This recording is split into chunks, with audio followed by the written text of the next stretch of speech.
अज़ीज़ान मिल्लत इस्लामिया, यही है आरज़ू तालीम कुरान हो जाए, हर एक परचम से ऊंचा परचम इस्लाम हो जाए। यकीनन इस दौर में बहुत कम ऐसे लोग हैं जिन्हें कुरान पढ़ना भी आता है और कुरान समझना भी आता है। हम में कितने लोग ऐसे बैठे होंगे जिन्होंने साल भर से कुरान खोल के नहीं देखा होगा। कितने ऐसे भी होंगे जिन्होंने महीनों से कुरान नहीं खोला होगा। कितने ऐसे भी बैठे होंगे जिन्हें हफ्ते हो गए होंगे लेकिन कुरान खोल के नहीं देखा होगा। कुरान कब खोला जाता है? जब हमारे घर में मैयत होती है तब कुरान खोला जाता है। आसेब आता है तब कुरान खोला जाता है। जब बीमारियां फैलने लगती हैं तब कुरान खोला जाता है। मेरे अजीज़, ये कुरान सिर्फ मैयतों पे पढ़ने के लिए नहीं आया था। ये कुरान सिर्फ तीजों में पढ़े जाने के लिए नहीं आया था। ये कुरान सिर्फ आसेब भगाने के लिए नहीं आया था। ये कुरान पूरी कौम को सलीक़े ज़िंदगी देने के लिए आया था। ये कुरान पूरे माशरे को ज़ाब्ता-ए हयात देने के लिए आया था। आज कितनी अजीब सी बात लगती है, हमारी कौम के पास सिर्फ एक ही किताब थी और वो है कुरान। वही हमारी कौम को सही से नहीं आता है। कई बार तो ऐसा भी होता है कि बेटे 8 हैं लेकिन बाप के जनाजे पे कोई कुरान पढ़ने वाला नहीं। 10 बेटे हैं, कोई कुरान पढ़ने वाला नहीं। कई बार बाप बड़े फ़ख्र से कहता है, अल्लाह ने 5 बेटे दिए थे, मैंने 5 कामयाब बना दिए। एक को इंजीनियर बनाया, एक को वकील बनाया, किसी को जज बनाया।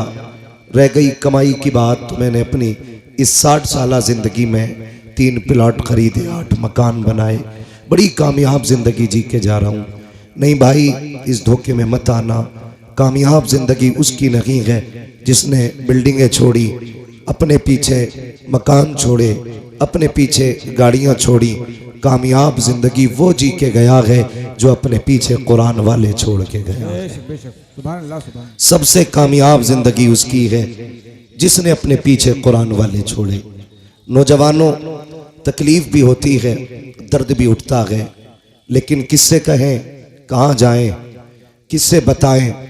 ये एक रोना नहीं उम्मत के लिए कि आज जब रिश्ते होते हैं हमारी कौम के अंदर और जब पूछा जाता है बेटी के बाप से, आपकी बेटी ने कितना पढ़ा है, क्या पढ़ा है, तो गरीब गर्दन झुका के कहता है मेरी बेटी ने कुरान पढ़ा है।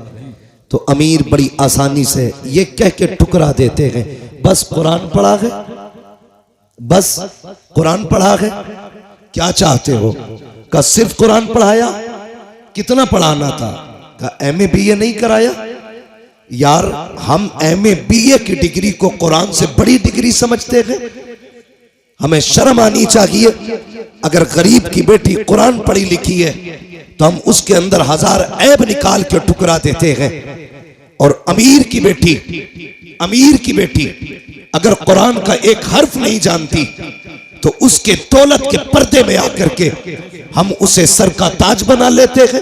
मैं इस बात से इनकार नहीं करता, बेटी बेटी है, चाहे गरीब की बेटी हो चाहे अमीर की बेटी हो, लेकिन नौजवानों, अपनी जिंदगी का मैयार एक रखना।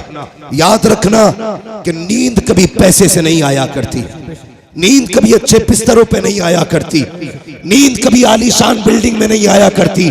नींद उन्हें सुकून की आती है जिन पे खुदा मेहरबान होता है, जिन पे खुदा मेहरबान होता है। ख्याल रखना मेरी बात का, कभी भी रिश्तों को पैसों से मत तोलना। कभी ये फैसले मत करना कि ससुराल वाले 10 लाख देंगे तो AC लगा के मौज की नींद सोऊंगा। अगर AC में अच्छी नींद आती तो गरीब कभी चैन से सो नहीं पाता। अगर पंखों में अच्छी नींद आती तो कभी भी मजदूर आदमी सुकून की नींद नहीं सो पाता। लेकिन मैं सच कहता हूं, फुटपाथ पे सो जाते हैं अखबार बिछाकर, मजदूर कभी नींद की गोली नहीं खाते। इसकी वजह यह है कि नींद कभी पैसे से नहीं आती है, नींद अगर आती है तो रब के करम से आया करती है। मैं कई ऐसे अमीरों को जानता हूं बहुत ऐसे अमीरों को मुझसे तो टकराते रहते हैं। हाँ, मिंबर शरीफ पर अल्लामा हमारे अफसर हुसैन साहिब क़िबला, मुफ्ती नईम साहिब क़िबला, तमाम तर उलमा इकराम जलवागर हैं, मेरी बात की तायीद करेंगे। कई अमीर फोन करके कहते हैं हजरत अल्लाह ने फैक्ट्रियां कहीं दी है, पैसा भी बहुत दिया है, दौलत भी अच्छी है, लेकिन महीने हो गए हैं चैन से सोया नहीं हूँ। मैंने सिर्फ एक सवाल किया था, मैंने कहा सच बता, तेरे घर के अंदर जो बेटी दुल्हन बन के आई है कितनी बार कुरान पढ़ती है, कितनी मर्तबा मुसल्ले पे आती है? कहते हजरत जी यही तो सरदर्दी है। मैं जिस घर से दुल्हन लेके आया था पैसे में भी आला थे, बिल्डिंग वाले भी थे, मैं ये समझ रहा था अच्छे घर वाले हैं, बेटी भी अच्छे घर वाली होगी तो शराफत और नजाफत होगी, पाकीज़गी और तहारत होगी। कहा हजरत जी थक गया, मैं क्या बताऊं, जिस दिन से बीवी घर में आई है एक दिन मुसल्ला नहीं बिछाया है, एक दिन नमाज का सजदा नहीं किया है, कुरान की एक आयत तक पढ़ के नहीं देखी है। मैंने कहा बस कर यार, किसी से तावीज लेने ना जाना, किसी से दवाएं मत लेना, अगर सुकून की नींद चाहता है अपनी बीवी से कह दे रोज फजर की नमाज पढ़े, कुरान खोल के बैठ जाया करे। खुदा की कसम खा के कहता हूँ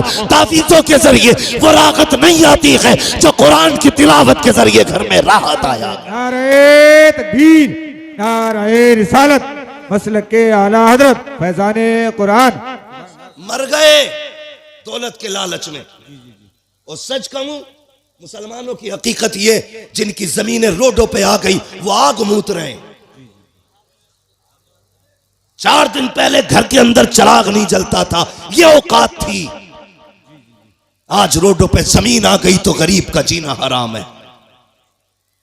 भाई शर्म कर, हया कर, कभी किसी को पैसे से मत तोलना।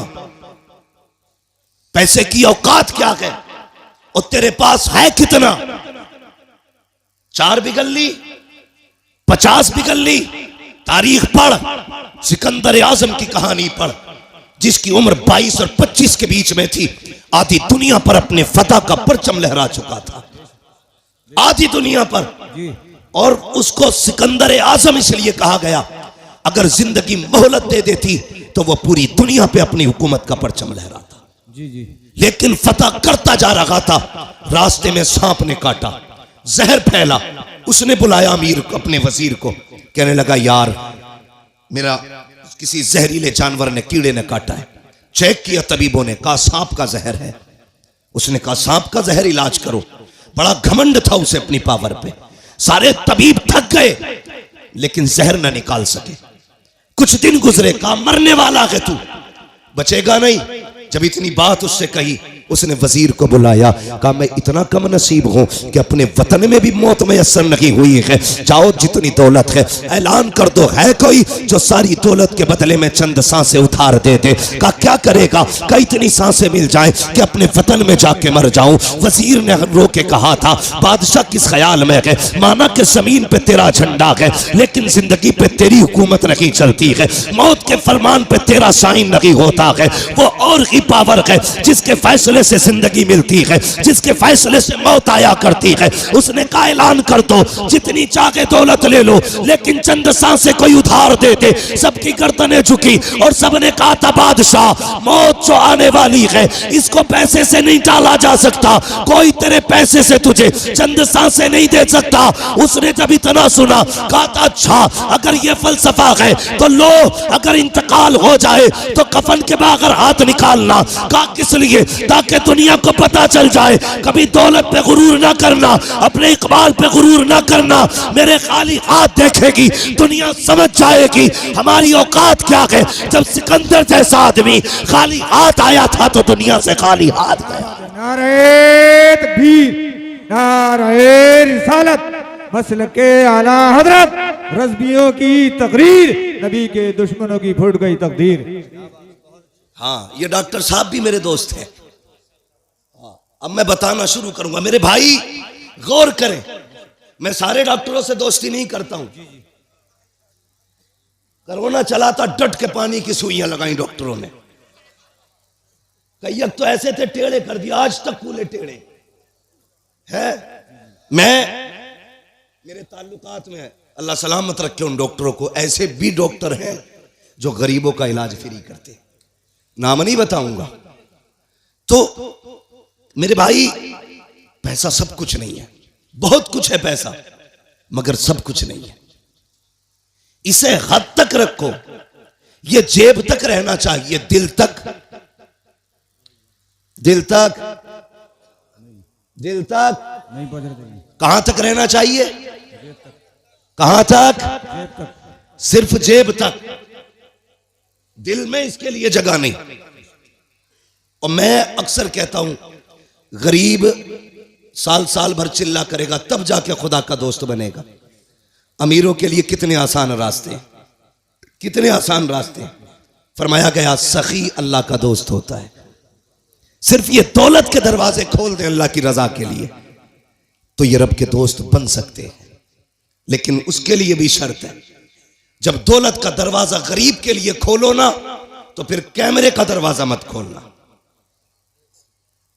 हमारे मुरादाबाद में भी बड़े पंपलेट और अखबारात मैंने देखे, इज्तिमाई शादी करा रहे हैं फला बाबा, इज्तिमाई निकाह हो रहे हैं गरीब बेटियों के।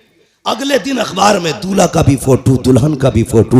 हया आनी चाहिए। हैरत होती है यार, उस दिन देखो इंसान की जिंदगी में 3 दिन सबसे अहम आते हैं। एक तो वो दिन जिस दिन वो दुनिया में आया करता है, एक वो दिन जिस दिन दूल्हा बना करता है, तीसरा वो दिन जिस दिन वो दुनिया से जाया करता है। ये 3 मौके ऐसे आते हैं जिसमें सारी दुनिया सिर्फ इन 3 को देखा करती है। जब दुनिया में कोई आता है, पूरा गांव लोग बटन है, एक से एक हसीन है, मगर लोग देखने जा रहे हैं आज फला का पोता आया है, फला का बेटा आया है, देखे तो सही कैसा है। उस दिन देखा जाता है पहली मर्तबा। दूसरी मर्तबा अगर दूल्हा काड़ा भी है तब भी लोग उसी को देख रहे हैं, काला भी है तब भी उसी को देख रहे हैं, लूला है तब भी देख रहे हैं, लंगड़ा है तब भी देख रहे हैं। सबकी नजरें दूल्हा पे जमी होती है। तीसरा तब जब बंदा जनाजे में लेटा होता है, काफूर मल दिया जाता है, कफन में लपेट दिया जाता है, कैसा भी हो दुनिया पलट पलट के देख रही है। ये देखो आज का आम नहीं है बल्कि खास दूल्हा बना है। यार 3 मौके जिंदगी में आए, हमने जिंदगी से उसकी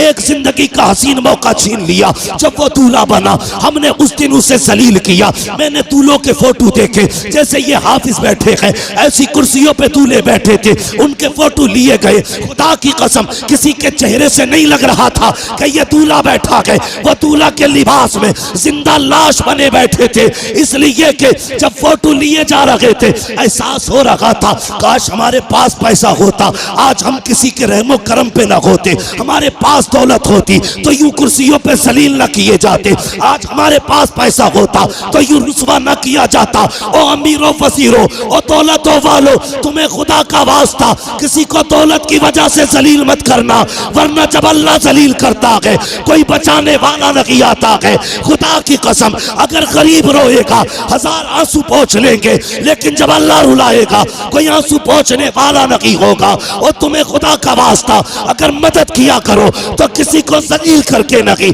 बल्कि ऐसे किया करो कि तेरे हाथ तक को पता ना हो। फिर देख खुदा भी राजी हो जाएगा, मदीने वाला मुस्तफा भी राजी। नारे तकबीर, नारे रिसालत, मसलके आला हजरत, नारे तकबीर।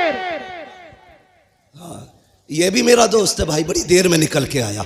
अल्लाह करे बैठे ही रहे ऐसे, बस तवज्जो है ना सारे लोगों की। अल्लाह आपको सलामत रखे। तो कभी भी दौलत की नुमाइश नहीं। और एक बात तो है भैया, नहीं बाबू, मेरे बाबू बस मैं एक तो वक्त ही मेरा बहुत लेट है।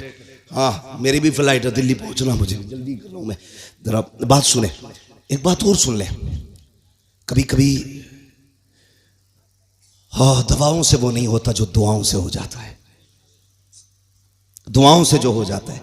मेरे वो भाई जो पैसा कमाते हैं, परदेश रहते हैं, इधर उधर के सफर करते हैं, यकीनन रोड पे हाथ चलना ना समझ लीजिए हथेली पे मौत लेके चलना है। मैं अक्सर कहता हूं नौजवानों, बाइक से हाईवे पे ना चला करो, हाईवे पे ना चला करो। लेकिन हाँ हमारे कुछ नौजवान ऐसे हैं कि ऐसा एक्सीलेटर खींचते हैं कि वहीं से धूल उड़ने लगती है जहां से गाड़ी चलती है। जरा ध्यान किया करो, अगर तुम्हारी टूटी ना तो खाली तुम नहीं रोओगे, माँ बाप रोते। अपने पीछे वालों का ख्याल किया करो, जो घर पे तुम्हारे पीछे रोने वाले। मर जाए तू कोई मसला नहीं, टूट गई 15 दिन अस्पताल में रहता ना, पूरे घर की नींद जाती है। थोड़ा सा ख्याल किया करो। और एक बात और बता दूं, दुनिया में कितने बड़े बड़े डॉक्टर आ जाए, सारी दुनिया की डॉक्टरी एक पल्ले में रखो, मेरे रब की कारीगरी एक पल्ले में। अगर ये उंगली टूट गई, पूरी दुनिया जोर लगा ले, जैसे रब ने जोड़ी है वैसे कोई नहीं जोड़ सकता। जैसी रब ने जोड़ी है कोई नहीं जोड़ सकता।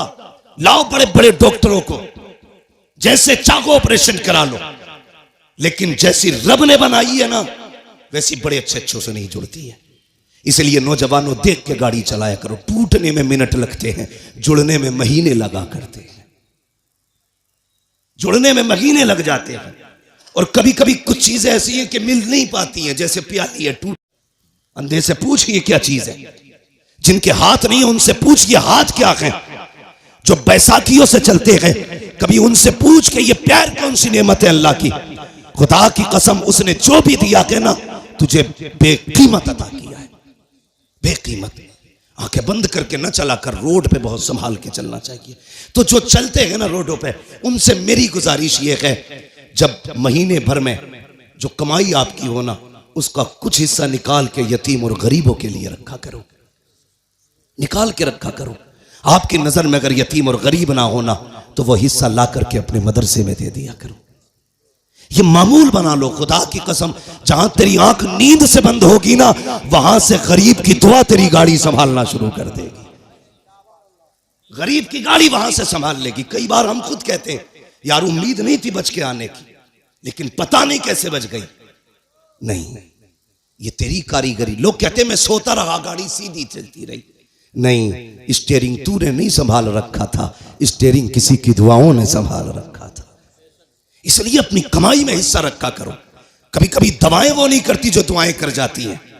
आज बीमारियां देख रहे हो कितनी छोटी छोटी लग रही हैं। हाँ, कैंसर, ब्रेन ट्यूमर, ऐसी ऐसी बीमारियां जो कभी सुनी नहीं गई, आज वो बीमारियां आ रही हैं। हमने बहुत तरक्की की है। सगा भाई सगे भाई के झूठे गिलास में पानी नहीं पीता आज। ये डॉक्टर कहते हैं कि नहीं झूठा मत पीना, बीमारी लग जाएगी। मेरे हुजूर से बड़ा कायनात में कोई डॉक्टर ही नहीं है। आका फरमाते हैं सूरुल मोमिन शिफा, मोमिन के झूठे में शिफा होती है। और हमने झूठे ही खाना छोड़ दिया, ऐसी बीमारियां घुसी। अल्लाह कहता चला तरतीब अपनी, और अब मैं अपना कलम चलाऊंगा, तू अपना चला। कसम खुदा की, डॉक्टर हाथ उठा के कहते हैं बस थक गए, थक गए, अपने बस की कुछ नहीं है, ये नहीं बचने वाला। पूछो डॉक्टर साहब से। कभी कभी ऐसा होता हॉस्पिटल्स के अंदर, डॉक्टर देखता है कहता अरे बस 2 मिनट में ठीक हो जाएगा, लेकिन अगले 5 मिनट में खत्म हो जाता है। डॉक्टर कहता मर कैसे गया। कभी केस इतने सीरियस होते हैं, कहते हैं भाई बचना मुश्किल है, लेकिन फिर बच जाता है, फिर बच जाता है। डॉक्टर कहता बच कैसे गया। जानते हो तुर्की में जलजला आया, 40 सेकंड के अंदर हजारों जिंदगियों को मौत में बदल डाला, और फिर 12 दिन के बाद जिंदगी बचा के रब ने बता दिया सुन मौत देने वाला भी मैं हूं, जिंदगी देने वाला भी मैं हूं। ये याद रखना। कभी ये मत सोचना तेरी तदबीर काम आती है। नहीं, हम लोगों ने दुआएं लेना छोड़ दी। गलत नहीं कह रहा हूं, जाओ शादी में देखो, हम सबकी दावत कर देंगे, अपनों को नहीं बुलाते।